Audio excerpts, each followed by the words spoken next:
친한 친구라면 무언가 기대하는 것이 있을 거라 생각합니다. 욥은 친구들로부터 어떠한 기대하는 바가 있었습니다. 위로의 말을 듣기를 원했지만 그들은 위로는커녕 마치 군대가 교대로 적군을 치고 빠지듯이 욥을 공격하고 있습니다. 이에 욥은 언제까지 공격을 지속할 것인지 묻습니다. 이 3절 말씀에 나온 숫자 10이라는 표현은 잦은 횟수를 나타내는 것입니다. 이 말은 자신이 고통과 괴로움을 호소했음에도 불구하고 공격을 멈추지 않는 친구들의 모습을 말하고 있습니다. 욥은 자신에게 있는 허물이 모든 사람들이 가지고 있는 약함이라고 말합니다.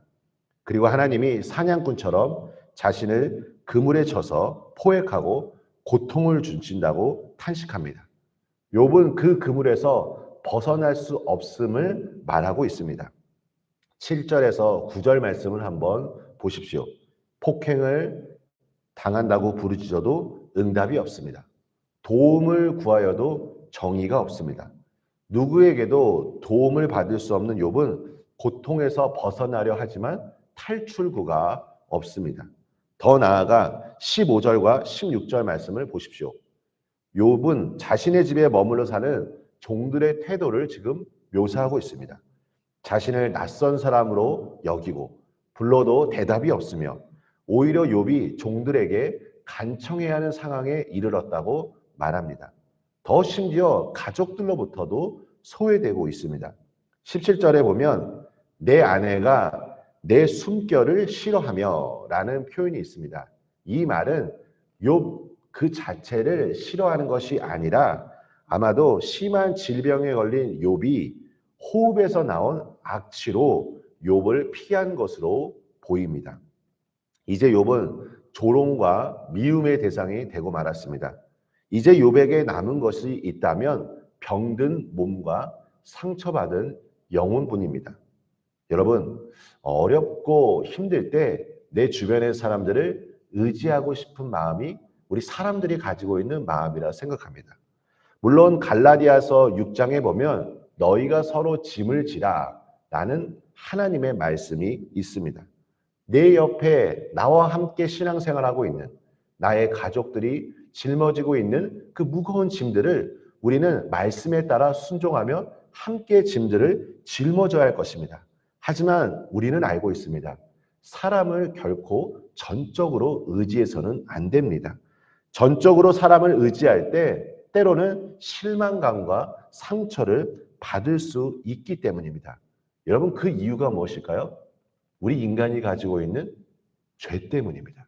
우리가 연약하고 죄인이기 때문입니다. 언제든지 고난의 터널을 지날 때가 있고 어둠의 밤이 찾아올 때도 있습니다. 다윗 또한 어찌하여 하나님께서 자신을 멀리 생각하시고 자신이 고난 당하고 있을 때 왜 숨어 계시냐고 말하였습니다. 이때 다윗이 했던 행동이 무엇입니까? 바로 부르짖음이었습니다. 우리가 늘 제가 반복해서 말씀드리지만 이 부르짖는 기도가 매우 중요합니다. 어떠한 감정이라도 주님 앞에 솔직하게 내 마음을 드릴 때 하나님께서 나의 마음을 어루만지실 것입니다. 광야라는 장소는 고독하고 외로운 공간이기도 하지만 하나님을 만나는 장소이기도 합니다. 고난과 외로움을 경험하는 시간은 우리의 믿음이 연단되는 소중한 시간이 될 것입니다. 여러분, 믿음은 시선의 싸움이기도 합니다. 염려와 걱정이라는 상황을 우리가 묵상하는 것이 아니라 내 시선이 하나님 한 분만 바라보시기를 소망합니다. 주님이 나를 돌보신다는 확신을 가지고 오늘 하루도 승리하시는 우리 성도님들 되시길 예수님의 이름으로 축원합니다. 우리 함께 기도하겠습니다. 하나님 아버지, 욥이 느끼고 있는 이 감정들을 우리가 다시 한번 생각해 봅니다. 하나님, 내가 연약하고 내가 부족하지만 내가 죄인이지만 그래도 오늘 성령 하나님을 의지하며 내 주변에 나와 함께하고 있는 사람들의 그 마음을 헤아릴 수 있는 그리스도의 마음을 부어주시고 성령님 오늘도 나에게 성령 충만을 부어주시사 하나님의 말씀을 따라 순종하며 살아갈 수 있도록 은혜 베풀어 주시옵소서. 예수님의 이름으로 기도합니다. 아멘.